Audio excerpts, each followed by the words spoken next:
Very good morning students. આજે આપણે 12th સાયન્સનું first chapter start કરવાના છે, that is reproduction in organisms, સજીવોમાં પ્રજનન. તો સજીવોમાં પ્રજનનમાં પહેલો મુદ્દો છે લાઈફ સ્પાન, એટલે કે આયુષ્યકાળ અથવા તો જીવનકાળ, અથવા જે તે સજીવ જે છે એની આયુ અવધિ, વય અવધિ કેટલી છે એ. લાઈફ સ્પાન એટલે વ્યક્તિના બર્થથી માંડીને નેચરલ ડેથની વચ્ચેનો સમયગાળો. તો એ દરેક ઓર્ગેનિઝમમાં અલગ અલગ હોય છે. જેમ કે on an average approximately banyan tree જે છે એની અંદર અંદાજિત 200 થી 300 વર્ષનું આયુષ્ય છે. ટોર્ટોઇઝ જે છે એ 150 યર્સ કરતાં વધારે આયુષ્ય ધરાવે છે, જમીન પરનો કાચબો. પેરોટ 140 યર્સનું આયુષ્ય ધરાવે છે. એલિફન્ટ જે છે 68 થી 70 યર્સ. Crocodile 60 years. હોર્સ જે છે ઘોડો તે અંદાજે 50 વર્ષ જેટલું જીવન જીવે છે. ડોગ જે છે એવરેજ 25 વર્ષનું આયુષ્ય ધરાવે છે. કાવ એટલે કે ગાયની અંદર 15 વર્ષનું, અને કાગડો જે છે એ પણ 15 વર્ષનું આયુષ્ય ધરાવે છે. જ્યારે રાઈસ પ્લાન્ટ જે છે, ચોખાનો છોડ જે છે એ 4 મહિના જેટલું જીવન જીવે છે. રોઝ પ્લાન્ટ્સ એટલે કે જે ગુલાબના છોડ છે એ 5 to 7 યર્સ એટલે કે 5 થી 7 વર્ષ જેટલું જીવન જીવે છે. બટરફ્લાય 1 થી 2 અઠવાડિયા. ફ્રૂટ ફ્લાય ડ્રોસોફિલા મેલાનોગેસ્ટર 1 મહિના જેટલું આયુષ્ય ધરાવે છે, અને મે ફ્લાય જે છે એ 24 કલાકનું આયુષ્ય ધરાવે છે. આમ સજીવોના આયુષ્ય જે છે એ જુદા જુદા હોય છે. નાવ રિપ્રોડક્શન અથવા તો પ્રજનન. તો ટેક્સ્ટબુકમાં એક ક્વેશ્ચન પૂછેલો છે કે વર્ષો સુધી સજીવોની અંદર કેટલાય વર્ષોથી કોઈ પણ સજીવ અમર નથી, ઉચ્ચ કક્ષાના પ્રાણીઓ કે વનસ્પતિઓ. તો આટલું બધું જે જાતિ વિવિધતા કેવી રીતે જળવાય છે? તો એનો સીધો આન્સર છે કે પ્રજનનથી જીવ સાતત્ય જળવાય છે. પ્રજનન એટલે શું? પ્રજનન એક એવી પ્રક્રિયા છે અથવા એક એવી મિકેનિઝમ છે કે જેના દ્વારા ઓર્ગેનિઝમ જે છે એ પોતાના જેવા લક્ષણો ધરાવતી, પોતાની સાથે સામ્યતા ધરાવતી સંતતિ સર્જે છે. અને રિપ્રોડક્શન અથવા તો પ્રજનન છે તેના 2 ટાઈપ્સ છે, અલિંગી પ્રજનન અને લિંગી પ્રજનન. ફરક એટલો છે કે સિંગલ પેરેન્ટ પાર્ટિસિપેટ કરતો હોય તો તેને સિંગલ પેરેન્ટના લીધે અસેક્સ્યુઅલ અલિંગી કહેવાય છે, અને જે પ્રજનનમાં 2 સજીવો, 2 પેરેન્ટ્સ, 2 પિતૃ ભાગ લે તેને લિંગી પ્રજનન કહેવાય છે. તો અલિંગી પ્રજનનની ઘણી બધી પદ્ધતિઓ છે, જેમ કે ફ્યુઝન અથવા તો ભાજન, બહુભાજન, સ્પોર ફોર્મેશન એટલે કે બીજાણુ નિર્માણ, ત્યાર પછી કલિકા સર્જન, અવખંડન, પુનર્સર્જન, વાનસ્પતિક પ્રજનન વગેરે. તો પ્રજનનની પ્રક્રિયા જે છે એ જીવ સાતત્ય અથવા જાતિની વિવિધતા જાળવવામાં મહત્વની છે, અને એ પૈકીનું ભાજન જે છે that is present in unicellular organisms. એક કોષીય સજીવો જે છે એમની અંદર દ્વિભાજન પદ્ધતિ અથવા ભાજન પદ્ધતિ છે એ એક કોષીય સજીવોમાં જોવા મળે છે. અને આના પરથી એનસીઈઆરટીમાં એક ક્વેશ્ચન પૂછેલો છે કે યુનિસેલ્યુલર ઓર્ગેનિઝમ્સને, એક કોષીય સજીવોને કેમ એવું કહેવાય છે કે એ ઇમોર્ટલ છે, અમર છે? બિકોઝ આ એક કોષીય સજીવો અથવા યુનિસેલ્યુલર ઓર્ગેનિઝમ્સ જે છે એ સતત વિભાજન પામી નવી સંતતિમાં કન્વર્ટ થઈ જાય છે.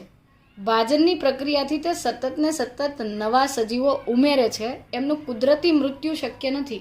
હા, એમને ફેવરેબલ કન્ડિશન્સ નહીં મળે, અનુકૂળ પરિસ્થિતિ ન મળે તો મૃત્યુ થાય છે. બાકી આપણે એને સતત પાણી, પોષક તત્વો, ઓક્સિજન બધી વસ્તુ એક સરખી પ્રોવાઈડ જો કરીએ છીએ તો એ સતત ને સતત વૃદ્ધિ પામતા રહે છે, એટલે કે તેઓનું નેચરલ ડેથ જે છે, કુદરતી મૃત્યુ શક્ય નથી. બીજી વસ્તુ, ગ્રોથ અને રિપ્રોડક્શન ઇક્વલ ગણાય છે, એટલે કે યુનિસેલ્યુલર ઓર્ગેનિઝમ્સની અંદર વૃદ્ધિ અને પ્રજનન સમાન છે. જેમ કે કોષ વિભાજનની પ્રક્રિયાથી કોષોની સંખ્યામાં વૃદ્ધિ થાય છે, ગ્રોથ થાય છે. જ્યારે કોષોની સંખ્યા વધે છે અને દરેક કોષ સ્વતંત્ર સજીવ તરીકે અસ્તિત્વ ધરાવે છે, આથી તેને પ્રજનન અથવા રિપ્રોડક્શન પણ કહી શકાય છે. ફ્યુઝન પદ્ધતિ અથવા ભાજન પદ્ધતિના મુખ્ય 3 પ્રકારો છે, દ્વિભાજન, બહુભાજન અને પ્લાઝ્મોટોમી એટલે કે કોષરસ વિભાજન અથવા તો કોષીય વિભાજન. તો બાયનરી ફ્યુઝનના ફરી પાછા બાયનરી ફ્યુઝન અથવા દ્વિભાજનનો અર્થ શું થાય? ચાલો સમજીએ કે દ્વિભાજનનો અર્થ એવો થાય કે એક જ કોષની અંદર, ધારો કે આ એક બેક્ટેરિયાનો કોષ છે, તો તેની અંદર પહેલાં આ રંગસૂત્રીય ડીએનએ ડબલ થઈ અને કોષ કેન્દ્રીય ડીએનએની વિભાગ થાય, ભાગલા પડે, અને ત્યાર પછી કોષ રસનું વિભાજન થતું હોય છે. અમીબામાં પણ કંઈક આવી જ પદ્ધતિ છે. પહેલાં 2 કોષ કેન્દ્ર અસ્તિત્વમાં આવે અને ત્યાર પછી કોષ રસનું વિભાજન થાય. તો ખરેખર તો દ્વિભાજન જે છે એટલે કે બાઇનરી ફ્યુઝન જે છે, it is a kind of mitosis. એ એક પ્રકારનું સમસૂત્રી ભાજન અથવા સમભાજન ગણાય છે. તો માઇટોસિસ પ્રકારનું સેલ ડિવિઝન એટલે બાઇનરી ફ્યુઝન, અને દ્વિભાજન જે છે એનાથી સર્જાતા કોષો ટોટીપોટન્ટ હોય છે.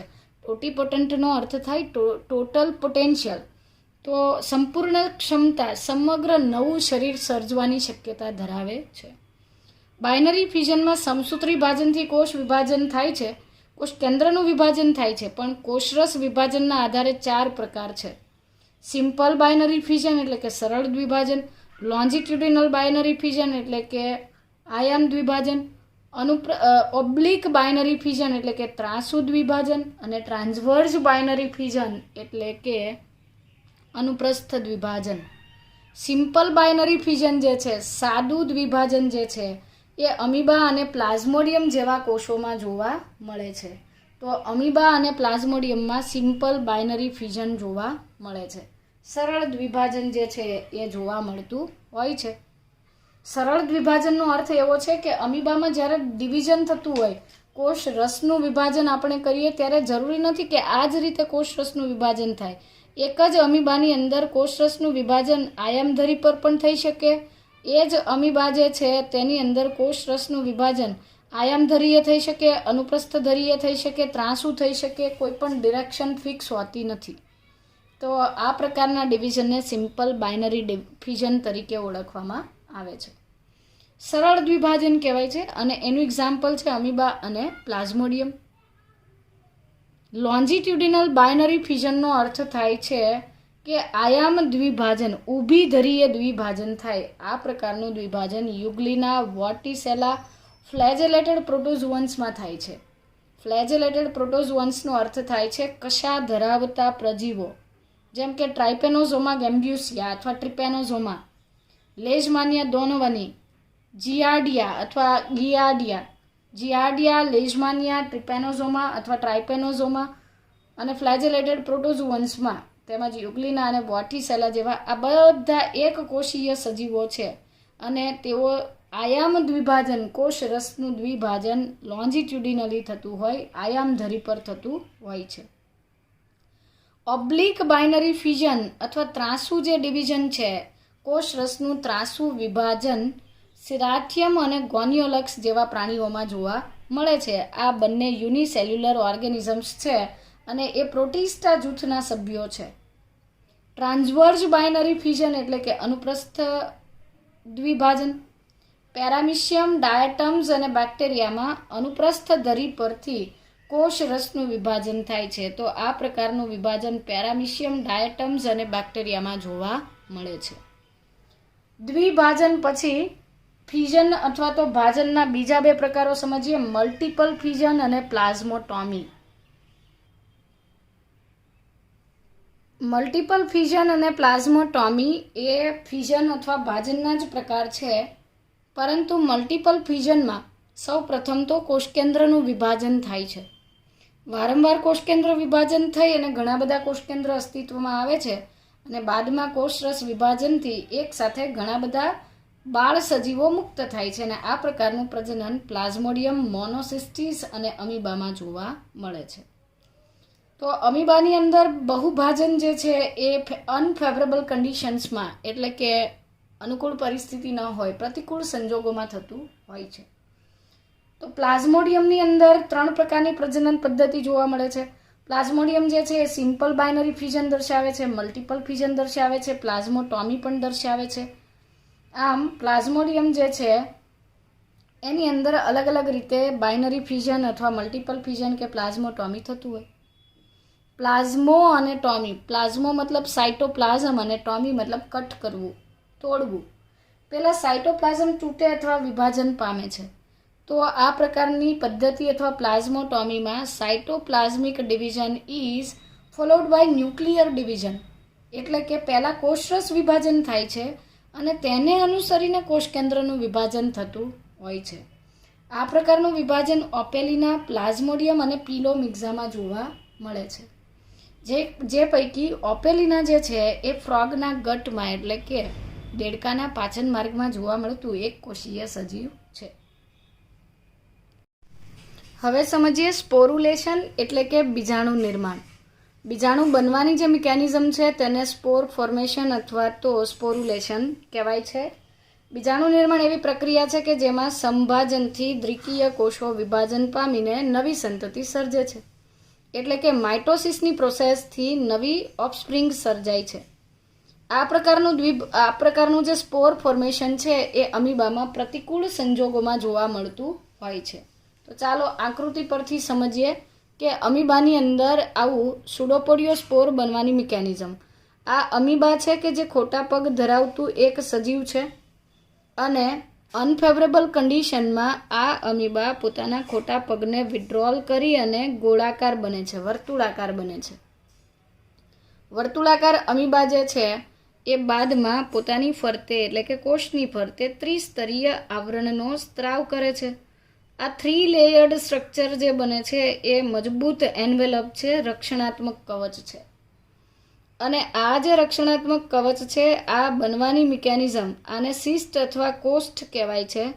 અને આ બનવાની જે પ્રોસેસ છે તેને એન્સિસ્ટેશન અથવા કોષ્ઠન તરીકે ઓળખવામાં આવે છે.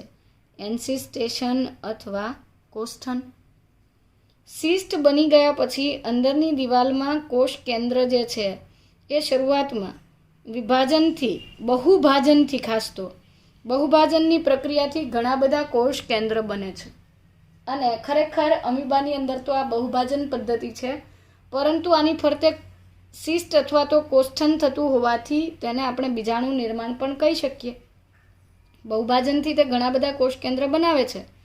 યોગ્ય પરિસ્થિતિ મળતા આ જે કોષ કેન્દ્ર છે તેની ફરતે કોષરસ વિભાજનથી સુડોપોડિયોસ્પોર્સ એટલે કે કૂટપાદીય બીજાણુઓ બને છે. ખોટા પગ ધરાવતા બીજાણુઓ અસ્તિત્વમાં આવે છે. તો આ જે બનતા સ્પોર્સ જે છે તેને આપણે સુડોપોડિયોસ્પોર્સ કહીએ છીએ. યોગ્ય પરિસ્થિતિ મળતા સિસ્ટ જે છે અથવા કોષ્ઠ જે છે એ ફાટે છે અને આ જે સુડોપોડિયોસ્પોર્સ જે છે અથવા કૂટપાદીય બીજાણુ જે છે, ખોટા પગ ધરાવતા સુડોપોડિયોસ્પોર અથવા કૂટપાદીય બીજાણુ જે છે એ રિલીઝ થાય છે, મુક્ત થાય છે. અને મુક્ત થયેલા આ બીજાણુઓ જે છે એ પાણી, પોષક તત્વો વગેરે ઇષ્ટતમ પરિસ્થિતિ મેળવી સ્વતંત્ર સજીવ તરીકે એટલે કે પુખ્ત અમીબા જે છે પુખ્ત પ્રાણીની અંદર તે કન્વર્ટ થાય છે. તો આ રીતે બીજાણુ નિર્માણ જોવા મળે છે. આવી પરિસ્થિતિ અમીબામાં ક્યારે જોવા મળે છે? પ્રતિકૂળ સંજોગોમાં, એટલે કે અમીબા અનફેવરેબલ કન્ડિશનમાં બીજાણુ નિર્માણ દર્શાવે છે, જેમાં તે ખોટા પગને વિડ્રોલ કરી લે છે, ખેંચી લે છે અને ત્રિસ્તરીય આવરણ જે હાર્ડ કવરિંગ છે તે બનાવે છે. આ કવરિંગને સિસ્ટ અથવા કોસ્ટ કહેવાય અને આ સિસ્ટ બનવાની પ્રોસેસને એન્સિસ્ટેશન અથવા કોષ્ઠન તરીકે ઓળખવામાં આવે છે. આ પ્રકારનું જે પ્રજનન છે એ પ્રતિકૂળ સંજોગોમાં થતું હતું. અંદરની તરફ યોગ્ય પરિસ્થિતિ મળતા અમીબાના કોષકેન્દ્રનું વિભાજન થાય છે. કોષકેન્દ્રનું બહુભાજનથી ઘણા બધા કૂટપાદીય બીજાણુ સર્જાય છે. એટલે કે પહેલાં કોષકેન્દ્ર વિભાજન અને પછી કોષરસ વિભાજન. કોષરસ વિભાજનથી સુડોપોડિયોસ્પોર્સ એટલે કે કૂટપાદીય બીજાણુ બને છે. યોગ્ય પરિસ્થિતિ, અનુકૂળ પરિસ્થિતિએ સિસ્ટ અથવા કોષ્ઠ ફાટે છે અને સ્પોર્સ અથવા બીજાણુ મુક્ત થઈ સ્વતંત્ર પ્રાણી તરીકે બાળ અમીબા તરીકે વર્તે છે. બીજાણુ નિર્માણની પદ્ધતિ આલ્ગી અને ફંગીમાં અથવા તો લીલ અને ફૂગમાં સામાન્ય છે, જેમાં ઝૂ સ્પોર્સ જે છે અથવા તો ચલ બીજાણુઓ જે છે એ સામાન્ય રીતે ક્લેમિડોમોનાસની અંદર જોવા મળે છે. ક્લેમિડોમોનાસની અંદર જોવા મળતા સ્પોર્સ જે છે એ આ રીતે ચલિતતા ધરાવતા હોય છે અને આને ઝૂ સ્પોર્સ અથવા તો ચલ બીજાણુઓ કહેવાય છે. જ્યારે પેનિસિલિયમ નોટેટમ નામની ફૂગની અંદર કોનિડિયોફોર જે છે બીજાણુ ધાનીધર જે છે આ કોનિડિયોફોર જે છે, કોનિડિયોફોર અથવા બીજાણુધાની દર પર સ્ટેરિગમેટા બને છે અને સ્ટેરિગમેટાની સરફેસ પર અચલિત બીજાણુઓ ગોઠવાય છે અને આ બીજાણુને કોનિડિયા તરીકે ઓળખવામાં આવે છે.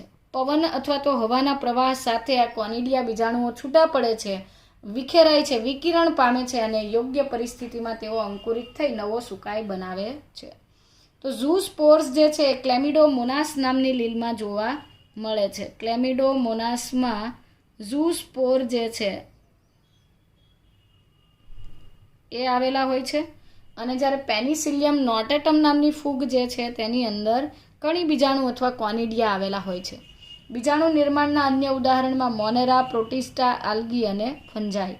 એટલે કે લીલ ફૂગમાં તો કોમન છે, આ ઉપરાંત મોનેરા અને પ્રોટિસ્ટા જૂથના સભ્યોમાં પણ બીજાણુ સર્જન કે બીજાણુ નિર્માણ થતું હોય છે. ઉચ્ચ કક્ષાની વનસ્પતિમાં પણ બીજાણુ નિર્માણ થાય છે અને એ બીજાણુ લિંગી બીજાણુ છે, જ્યારે અહીંયા એક જ સજીવ વડે બનતા આ બીજાણુઓ એ અલિંગી બીજાણુ અથવા તો અસેક્સ્યુઅલ સ્પોર્સ છે. આથી આ અલિંગી પ્રજનનનો એક પ્રકાર છે. બીજાણુ નિર્માણ પછીની પદ્ધતિ છે બડિંગ અથવા કલિકા સર્જન.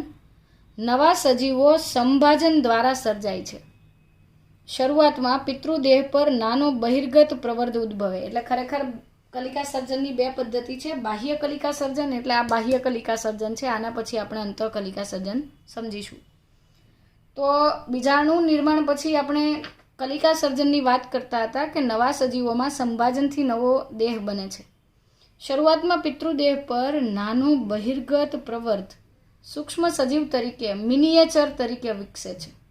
બાદમાં એ પિતૃદેહથી છૂટો પડે અને સ્વતંત્ર સજીવ તરીકે વર્તે છે. આ પ્રકારની કલિકા એટલે એક્ઝોજીનસ બડિંગ. તો એક્ઝોજીનસ બડિંગ જે છે એ હાઇડ્રામાં જોવા મળતું હોય. હાઇડ્રા જે છે એ કોષ્ઠાંત્રી સમુદાયનું પ્રાણી છે, નળાકાર શરીર રચના ધરાવતું હોય છે અને આ હાઇડ્રા જે છે એ ટેન્ટેકલ્સ અથવા પ્રવર્ધો ધરાવે છે. પણ હમણાં આપણે વાત કરીએ કે આ દિવાલના દૈહિક કોષો સતત સંભાજન પામી શરૂઆતમાં પ્રવર્ધ સર્જે. ધીરે ધીરે આ પ્રવર્ધ વિકસતો જાય છે અને એના પર પણ આવા જે ટેન્ટેકલ્સ છે બની જાય છે અને બાદમાં એ પિતૃદેહથી છૂટો પડી સ્વતંત્ર સજીવ તરીકે અસ્તિત્વ ધરાવે છે. આ એક્ઝોજીનસ બડિંગ છે. જ્યારે વાદળીઓની વાત કરીએ તો એમાં અંતઃજન્ય કલિકા અથવા તો એન્ડોજીનસ બડિંગ હોય. વાદળીઓની અંદરની તરફ પહેલાં તો આ મજબૂત રક્ષણાત્મક ધરાવે છે, પ્રતિકૂળ સંજોગોમાં થાય છે. બહારની તરફ આ દ્વિસ્તરીય આવરણ છે જેમાં સ્પોન્જિન ફાઇબર્સ કે કેલ્શિયમ કાર્બોનેટથી બનેલી સ્પિક્યુલ્સ ગોઠવાયેલી હોય છે. કેલ્શિયમ કાર્બોનેટ અને સ્પોન્જિન ફાઇબરથી બનેલી સ્પિક્યુલ્સ વિવિધ આકારની હોઈ શકે છે. ડંબેલ આકાર હોય, સોયાકાર હોય, ત્રાકાકાર અથવા નળાકાર પણ હોઈ શકે. તો આ જે સ્પોન્જિન ફાઇબરની બનેલી સ્પિક્યુલ્સ જે છે એ રક્ષણાત્મક કવચ બનાવે છે અને તેની અંદર અપારદર્શક આવરણથી એટલે કે કવચથી ઢંકાયેલો આર્કિયોસાઇટ્સ અથવા તો કોષોનો સમૂહ, જેને આપણે જેમ્યુલ તરીકે ઓળખીએ છીએ, જેમ્યુલને અંતઃકલિકા કહેવાય છે. આ કોષો જ્યારે યોગ્ય પરિસ્થિતિમાં બહાર આવે છે ત્યારે તેઓ પણ સ્વતંત્ર સજીવ એટલે કે નવી વાદળી અથવા સ્પોન્જીસ બનાવે છે. તો ફરીથી શરૂઆતમાં પિતૃદેહ પર નાનો બહિર્ગત પ્રવર્ધ બાહ્ય કલિકા સર્જનમાં બને છે. બાદમાં એ છૂટો પડી સ્વતંત્ર સજીવ તરીકે વર્તે, જેમ કે હાઇડ્રા અને ઈસ્ટ એ એક કોષીય ફૂગ છે અને એ પણ બડિંગ અથવા કલિકા સર્જન દર્શાવે. એક્સેપ્શન, અગત્યનો મુદ્દો. કેટલીક વખત આ બર્ડ્સ જે છે અથવા તો કલિકાઓ જે છે, આ બર્ડ અથવા કલિકાઓ પિતૃદેહથી છૂટી પડતી નથી અને એક વસાહત અથવા કોલોની બનાવે છે.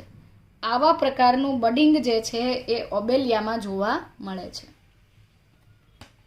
અંતઃકલિકા સર્જનની વાત કરીએ એટલે કે એન્ડોજીનસ બડિંગ જે છે, એન્ડોજીનસ બડિંગ કોની અંદર જોવા મળે છે? તો અંતઃકલિકા સર્જન જે છે એ કેટલીક મીઠા પાણીની વાદળી અને જેવી કે સ્પોન્જીલા અને ખારા પાણીની દરિયાઈ વાદળી જેવી કે સાયકોનમાં જોવા મળે છે. ફ્રેશ વોટર સ્પોન્જીસ જેવી કે સ્પોન્જીલા અને દરિયાઈ વાદળી એટલે કે મરાઇન સ્પોન્જીસ જેવી કે સાયકોનમાં પિતૃ સજીવ સામાન્ય અપારદર્શક આવરણથી ઘેરાયેલ વિશિષ્ટ પ્રકારના કોષનો જથ્થો મુક્ત કરે અને આ જથ્થાને એન્ડોજીનસ બડિંગ અથવા અંતઃકલિકા સર્જન કહેવાય છે. અને આ જે કોષોનો સમૂહ છે કે જે ઘેરાયેલો છે અપારદર્શક આવરણથી, તેને જેમ્યુલ તરીકે, અંતઃકલિકા તરીકે ઓળખવામાં આવે છે. યોગ્ય પરિસ્થિતિ મળતા જેમ્યુલ્સ અંકુરિત થાય છે, જર્મિનેટ થઈને ઓફસ્પ્રિંગ્સ એટલે કે નવી સંતતિઓ સર્જે છે. તો આ થઈ ગઈ ઇન્ટરનલ બડ અથવા અંતઃકલિકાની વાત, એટલે કે જેમ્યુલ ફોર્મેશનની વાત. પણ બધા સજીવોની અંદર આ પ્રકારનું પ્રજનન થતું નથી. ફ્રેગમેન્ટેશન એટલે કે અવખંડન બડિંગ પછીનો પ્રકાર છે. ફ્રેગમેન્ટેશન અથવા અવખંડન કે જે તે સજીવના શરીરના રીજનરેશન કેપેસિટી પર એટલે કે પુનઃનિર્માણ પદ્ધતિ પર નિર્ભર છે. કેટલાક સજીવોમાં સજીવ દેહ અલગ અલગ ભાગ કે ટુકડામાં તૂટી જાય છે, વિભાજિત થાય છે અને સર્જાયેલો દરેક ટુકડો પુખ્ત પ્રાણીમાં ફેરવાય છે. એટલે કે ઘણા બધા સજીવો એવા છે કે જેમાં સજીવ દેહ અલગ અલગ ભાગો અથવા ટુકડાઓમાં વિભાજિત થાય છે અને દરેક ટુકડો પુખ્ત પ્રાણીમાં ફેરવાય છે. અને આ જે ટુકડો છે એ નવી સંતતિ સર્જવાની ક્ષમતા ધરાવે એવું કહેવાય છે. દાખલા તરીકે હાઇડ્રા, એના શરીરની અંદર રીજનરેશન કેપેસિટી હોવાના લીધે તે નવી સંતતિ આ રીતે ટુકડાઓથી બનાવી શકે છે. આ પણ અલિંગી પ્રજનનનો એક પ્રકાર છે કે જેને અવખંડન અથવા ફ્રેગમેન્ટેશન કહેવાય છે. આ પ્રકારનું પ્રજનન હાઇડ્રા ઉપરાંત વાદળીઓમાં કોમન છે અને મરાઇન વર્મ્સ એટલે કે પ્લેનેરિયા જેવા પ્રાણીમાં પણ જોવા મળે છે કે જેમાં ફ્રેગમેન્ટેશનથી દરેક ટુકડો જે છે એ નવા સજીવમાં, બાળ સજીવમાં ફેરવાતો હોય છે. અલિંગી પ્રજનનની અન્ય પદ્ધતિ છે પુનર્સર્જન અથવા રીજનરેશન, એટલે કે જે તે સજીવોએ ગુમાવેલા ભાગો ફરીથી મેળવવાની ક્ષમતાને પુનર્સર્જન કહેવાય છે. તેની અંદર પણ કેટલાક વિશિષ્ટ કોષો હોય છે અને તેઓ પણ વિભેદિત થઈ નવી સંતતિ સર્જી શકે છે. આ પદ્ધતિ પણ હાઇડ્રા અને પ્લેનેરિયામાં જોવા મળે છે અને રીજનરેશન જે છે એ અવખંડનની અંદર સમાવેશિત એક હિસ્સો છે. હાઇડ્રા અને પ્લેનેરિયા પણ પુનર્સર્જન દર્શાવે. આ ઉપરાંત સ્ટારફિશ, ગરોળી વગેરેમાં પુનઃસર્જન છે. બટ પુનઃસર્જનની ક્ષમતા દરેક સજીવમાં અલગ અલગ હોય છે. પ્લેનેરિયા અને હાઇડ્રામાં પુનઃસર્જનની ક્ષમતા ઘણી વધારે હોય છે કે જેમાં દરેક ટુકડો નવો સજીવ બનાવી શકે. તો એ ટ્રુ રીજનરેશન છે, સાચું પુનઃસર્જન છે. જ્યારે કેટલાક પ્રાણીમાં ફક્ત ગુમાવેલો ભાગ જ નવો બને છે અને એ પ્રજનન કહી શકાતું નથી. એ ખરેખર તો ગુમાવેલો ભાગ પાછો મેળવવાની એક મિકેનિઝમ છે. પ્રાણીઓ અને અન્ય સરળ સજીવોમાં અલિંગી પ્રજનન સુસ્પષ્ટ રીતે વપરાય છે, જ્યારે વનસ્પતિમાં જો એક જ સજીવ વડે પ્રજનન થાય તો તેને વાનસ્પતિક પ્રજનન કહેવાય છે. તો ચાલો સમજીએ વેજીટેટિવ પ્રોપાગેશન અથવા તો વાનસ્પતિક પ્રજનન. વેજીટેટિવ પ્રોપેગેશન અથવા વાનસ્પતિક પ્રજનન જે છે એમાં ટેક્સ્ટબુકમાં કેટલાક પ્રશ્ન પૂછેલા છે કે શું વાનસ્પતિક પ્રજનન પણ એક પ્રકારનું અલિંગી પ્રજનન છે? એક્ઝેક્ટલી હા. કારણ કે તેમાં એક જ સજીવ ભાગ લે છે. આવું આપણે કહી શકીએ છીએ બિકોઝ આપણને ખબર છે કે વાનસ્પતિક પ્રજનનમાં એક જ સજીવ ભાગ લે છે એટલે એ અલિંગી પ્રજનન છે. બીજો પ્રશ્ન છે કે શું વાનસ્પતિક પ્રજનન દ્વારા સર્જાયેલ સંતતિ માટે આપણે ક્લોન્સ અથવા ક્લોન શબ્દ વાપરી શકીએ? ક્લોનનો અર્થ છે આબેહૂબ પ્રતિકૃતિ અથવા નકલ. તો વાપરી શકાય છે, ડેફિનેટલી વાપરી શકાય. વાનસ્પતિક પ્રજનન દ્વારા સર્જાયેલી સંતતિ માટે ક્લોન શબ્દ વાપરી શકાય બિકોઝ આમાં પણ માઇટોસિસ થાય છે, સમસૂત્રી ભાજન થાય છે. આમાં કશે અર્ધીકરણ થતું નથી. માઇટોસિસ થતું હોવાના કારણે તેને આપણે ક્લોન્સ કહી શકીએ છીએ. એ વાત સાચી છે બિકોઝ આમાં સંભાજન થતું હોવાથી નવા કોઈ જનીન પ્રકાર નથી આવતા. જો અર્ધીકરણ થાય તો નવા જનીન પ્રકાર અસ્તિત્વમાં આવે છે, બટ આની અંદર કોઈ નવા જનીન પ્રકારો અસ્તિત્વમાં આવતા નથી અને એટલે સર્જાયેલી સંતતિ પિતૃઓની તેમજ એકબીજાની આબેહૂબ નકલ છે, કાર્બન કોપી છે, ક્લોન્સ ગણાય છે. કારણ કે એમાં જીનોટાઈપ જેવો, જનીન પ્રકાર જેવો છે એવો જ સ્વરૂપ પ્રકાર આવવાનો. જનીન પ્રકાર સરખા તો સ્વરૂપ પ્રકાર પણ સરખા. વનસ્પતિમાં વાનસ્પતિક પ્રજનન મૂળ, પ્રકાંડ, પર્ણ વગેરે દ્વારા થતું હોય છે. ઇવન પુષ્પકલિકાઓ પણ પ્રજનન દર્શાવતી હોય. તો કેટલાક ઉપહવાઈ પ્રકાંડના રૂપાંતરમાં ભૂસ્તારી, ભૂસ્તારિકા, અધોભૂસ્તારી અને વિરોહ જેવા ટર્મ્સ તમે બાહ્યાકાર રચના, સપુષ્પી વનસ્પતિની બાહ્યાકાર વિદ્યા કે બાહ્યાકાર રચનાવાળા ચેપ્ટરમાં ભણ્યા છો. મતલબ કે ઓલરેડી તમે 11th સમજી ચૂક્યા છો. આપણે રિવાઇઝ કરીએ કે ભૂસ્તારી અથવા રનર શું હોય કે એ પ્રકાંડની જમીનની નજીકની ગાંઠ પરથી ઉદ્ભવતી લાંબી પાતળી આંતરગાંઠ ધરાવતી શાખા છે. એટલે એ કાઇન્ડ ઓફ આંતરગાંઠ ઇન્ટરનોડ છે. આ લાંબી પાતળી જે આંતરગાંઠ ધરાવતી શાખા છે એ જમીનને સમાંતર વિકસે છે અને ત્યાર પછી એ ગાંઠમાંથી નવી સંતતિ સર્જે છે. આ પ્રકારનું ભૂસ્તારી જે છે એ ટાઇફા એટલે કે શિંગોડા, ઓક્ઝેલિસ એટલે કે અબુટી, સાઇનોડોન એટલે કે દુર્વા ઘાસ, સેન્ટેલા વગેરે વનસ્પતિમાં આ પ્રકારનું પ્રજનન જોવા મળે છે. ગાંઠામૂળી ભૂમિગત પ્રકાંડનું રૂપાંતરણ છે, જેમાં ભૂમિગત પ્રકાંડ જે છે એ ખોરાકનો સંગ્રહ કરે છે અને એની ગાંઠ પરથી નીકળતી કલિકાઓ દ્વારા અસ્થાનિક કલિકાઓ પ્રજનન કરે, જેમ કે મૂસા અથવા બનાના, જિંજર, ટર્મરિક એટલે કે આદુ અને હળદરમાં આ પ્રકારની ગાંઠામૂળી જે છે એ જોવા મળતી હોય છે. અધોભૂસ્તારી જે છે, શકર્સ જે છે એ મેન્થા અથવા મિન્ટમાં જોવા મળે છે. અને આ ઉપરાંત સપુષ્પી વનસ્પતિની પૈકીની એક વનસ્પતિ છે ક્રાયસેન્થેમમ. તો ક્રાયસેન્થેમમ અને મિન્ટ એટલે કે ફુદીનો જે છે એની અંદર અધોભૂસ્તારી જોવા મળે છે. જ્યારે ગ્રંથિલ એ બટાકામાં જોવા મળતી રચના છે, જેમાં બટાકામાં ભૂમિગત પ્રકાંડની ગાંઠ પરથી નીકળતી શાખા, શલ્કી પર્ણમ જે છે એમાંથી ઉદ્ભવતી શાખાના અગ્રભાગે ગાંઠ જેવી રચના અથવા તો કંદ જેવી રચના બને, જેને ગ્રંથિલ કહેવાય છે. ભૂસ્તારિકા ઓફસેટ એ ભૂસ્તારી જેવું જ છે, પણ આમાં લાંબી પાતળીના બદલે ટૂંકી અને જાડી અથવા ફૂલેલી શાખાઓ ઉદ્ભવે, આંતરગાંઠો ઉદ્ભવે. આવું પિસ્ટિયા અને આઇકોનિયા ક્રેસિપ્સમાં થાય છે. પિસ્ટિયાનો અર્થ છે જળ શૃંખલા અને જળકુંભી. જળ શૃંખલા એટલે પિસ્ટિયા અને જળકુંભી એટલે આઇકોનિયા ક્રેસિપ્સ. આઇકોનિયા ક્રેસિપ્સને ટેરર ઓફ બેંગાલ અથવા તો બંગાળ માટેનો આંતક પણ કહેવાય છે, બિકોઝ એ સ્કર્જ ક્રિએટ કરે છે, પ્રદૂષણ સર્જે છે. આઇકોનિયા જે છે એને એના મોવ કલરના પુષ્પો, સુંદર પુષ્પોના લીધે સુશોભન માટે એક્વાકલ્ચરમાં ઇન્ડ્યુસ કરવામાં આવી હતી. બાદમાં ખબર પડી કે એ ઓક્સિજન ગ્રહણ કરી લે છે, પાણીમાં ઓક્સિજનનું પ્રમાણ ઘટાડે છે અને એના કારણે જલીય સજીવોને નુકસાન થાય છે. તો હાલમાં તેને ટેરર ઓફ બેંગાલ કહેવાય છે અને ભૂસ્તારિકા પ્રકારના પ્રજનનથી સતત વૃદ્ધિ પામતી રહી છે, સતત વિસ્તરણ પામે છે. આથી તેને દૂર કરવી એ એક આખા વર્લ્ડમાં મોટી સમસ્યા છે. કંદ અથવા બલ્બ ભૂમિગત પ્રકાંડના પાયાના ભાગે ખોરાકનો સંગ્રહ થવાથી કંદ અથવા બલ્બ બને છે. આ ઉપરાંત તેમાં ભૂમિગત પ્રકાંડ જે છે એ ડિસ્કોઇડ બને છે અને પર્ણનો જે બેઝ છે, પર્ણતલ જે છે, લીફ બેઝમાં ખોરાકનો સંગ્રહ થાય છે અને બલ્બ બને છે.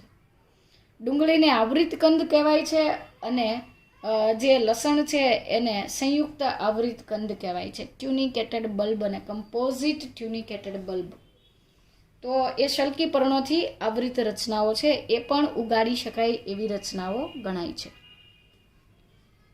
તો આ બધી રચનાઓ કે જેમાં વાનસ્પતિક પ્રજનનની શક્યતા રહેલી છે, આ રચનાઓને વાનસ્પતિક પ્રસર્જકો અથવા વેજીટેટિવ પ્રોપેગ્યુલ્સ કહેવાય છે. આ પ્રોપેગ્યુલ્સને તમે વાવો છો એટલે ઉગે છે.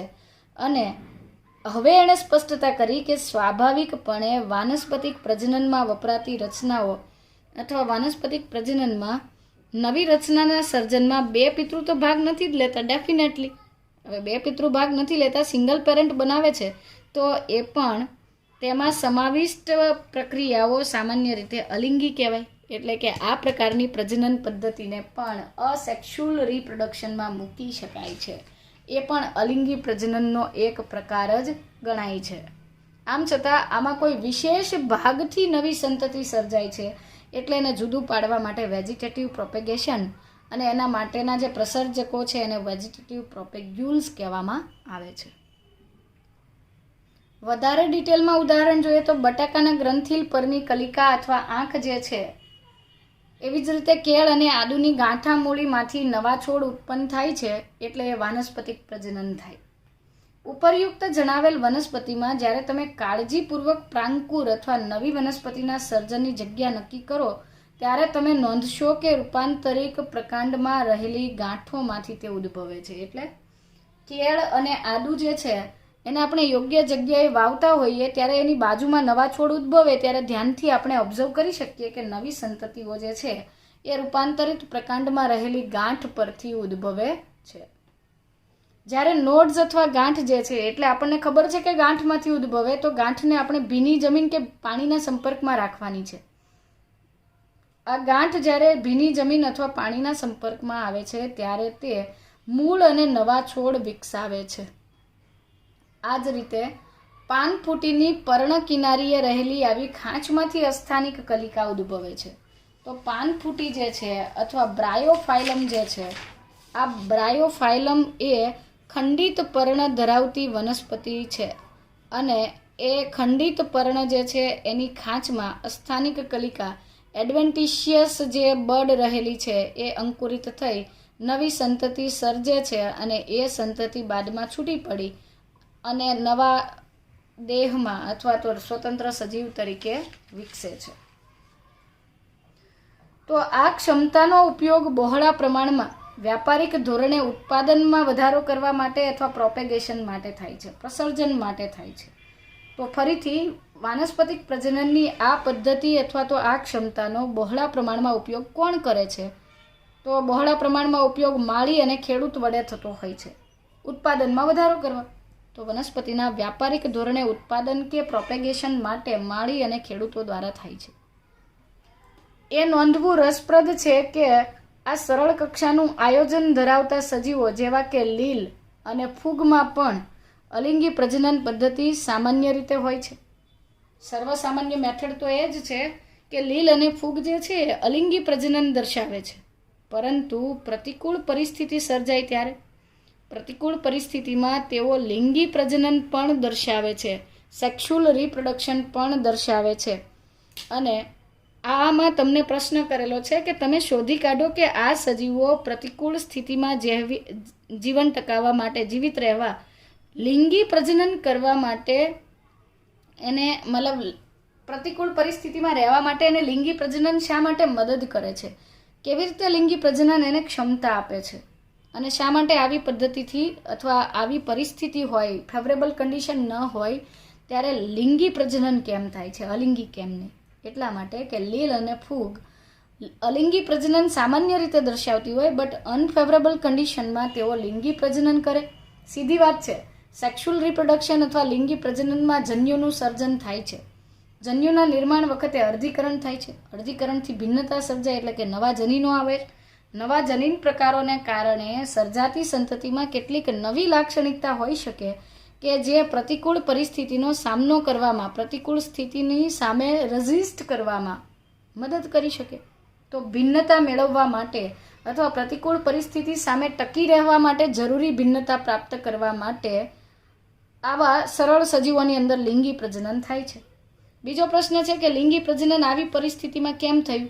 તો એ પ્રતિકૂળ પરિસ્થિતિનો સામનો કરવા માટે જ થયું છે કે જેથી તે નવી ભિન્નતા સર્જી જે તે સજીવને જે તે અનુકૂળ પ્રતિકૂળ પરિસ્થિતિ સામે ઝઝૂમવા અથવા ટકી રહેવામાં મદદ કરે છે.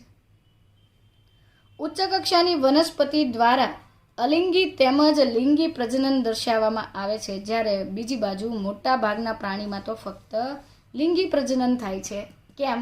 ઉચ્ચ કક્ષાના પ્રાણીઓ લિંગી પ્રજનન દર્શાવતા હોય છે અને ઉચ્ચ કક્ષાની વનસ્પતિઓ પણ લિંગી પ્રજનન દર્શાવે. આમ છતાં તેમાં વાનસ્પતિક પ્રજનન અથવા અલિંગી પ્રજનન પણ થતું હોય છે. તો ઉચ્ચ કક્ષાની વનસ્પતિમાં બંને મેથડ છે, અલિંગી પણ છે, લિંગી પણ છે. અસેક્સ્યુઅલ મેથડ, સેક્સ્યુઅલ મેથડ અથવા વેજીટેટિવ પ્રોપેગેશન અને સેક્સ્યુઅલ રિપ્રોડક્શન છે. જ્યારે ઉચ્ચ કક્ષાના પ્રાણીમાં લિંગી પ્રજનન જોવા મળે છે. અલિંગી પ્રજનન થાય છે બટ નિમ્ન કક્ષાના પ્રાણીઓમાં જોવા મળે છે.